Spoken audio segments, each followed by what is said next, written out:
Here I've got Samsung Galaxy A50 and let me show you how to go through the setup process on the following device. So at first you have to select the language that you would like to have.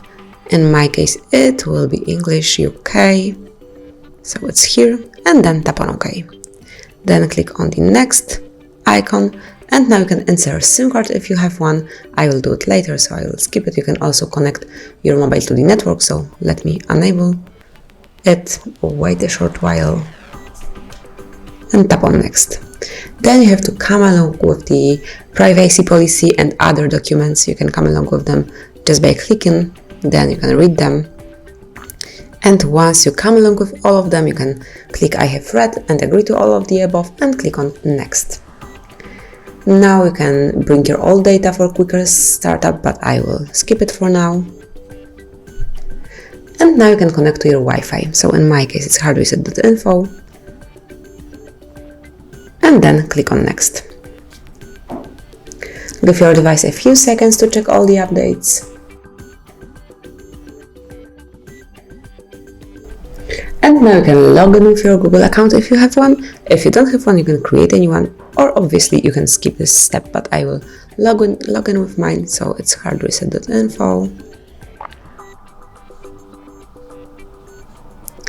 1@gmail.com. And then click on next. Now it's time to enter the password. As you can see, if you write something, you can tap on I icon to see what you are typing. So give me a sec to enter mine off the screen.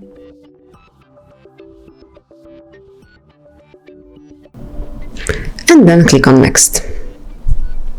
Now you can read all the terms of service of Google services and privacy policy, so do it the same way. Just click on the link and then come along with the details, and if you agree with them, click on I agree.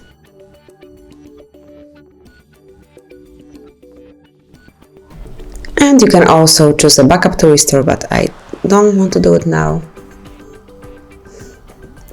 Finally, you can add some protect to your phone, so it can be pattern, pin code, fingerprint, but I will skip it for now. You can obviously do it later through the settings, so you can watch our other tutorials and you will be able to check it out.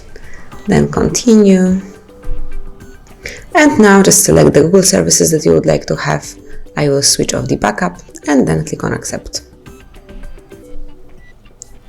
Here you've got all the additional apps. You can unclick some of them if you want to and then click on OK. You can also log in with your Samsung account, but I will skip it for now. Skip it as well. And as you can see, you can click on finish, wait a few seconds, and now it's time to use your device, so you can change the wallpaper, add the contacts and all the others, and enjoy it, of course. So thank you for watching. Please subscribe our channel and leave the thumbs up.